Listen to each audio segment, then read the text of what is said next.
Hey guys, it's Sergio and Sheila, and we are the Sergio and Sheila Real Estate Group, your Dallas luxury experts, coming soon to a closing near you. That's right. Hey guys, welcome to the channel. If it's your first time to the channel and you enjoy watching home tours and learning all things real estate, we would like to personally invite you to our YouTube family by subscribing. So please make sure to subscribe down below. All right guys, today we're in East Dallas. We're really close to White Rock Lake. This neighborhood is awesome. Like I said, White Rock Lake, 5 minutes away. We're like 20 minutes to downtown Dallas and about 40 minutes to DFW Airport. But with that being said, Sheila, tell us more information about this one. Yes, this is built in 2024 by Olerio Homes. It's a 4-bedroom, 4.1 baths.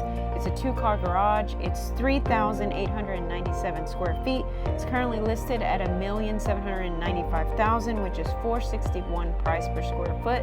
And it's sitting on a 0.16 acre lot, which is 7,200 square feet. Fantastic. Well, guys, I want to remind you, you guys are looking to buy or sell here in the Dallas area. You want to partner with true luxury agents. Well, you get 2 agents instead of 1. We're also partnered with the #1 luxury broker in town, and we have over 10 years of experience. So, with that being said, let's go check out the property. Enjoy the music and enjoy the tour. Again.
Well, there you have it, guys. Hope you enjoyed the tour. Down below, we have more information about the property, and if you're interested in viewing the property, please make sure to reach out to us. Hey, perhaps you're interested in selling your house for top dollar in today's market. Well, we can help you with all your buyer or seller needs. All you need to do is schedule a consultation call by clicking on one of the links down below. Please like, comment, and subscribe. It really helps with the channel. And as always, remember to follow us on Instagram at Sergio and Sheila. Guys, thank you so much for watching. See you guys next time.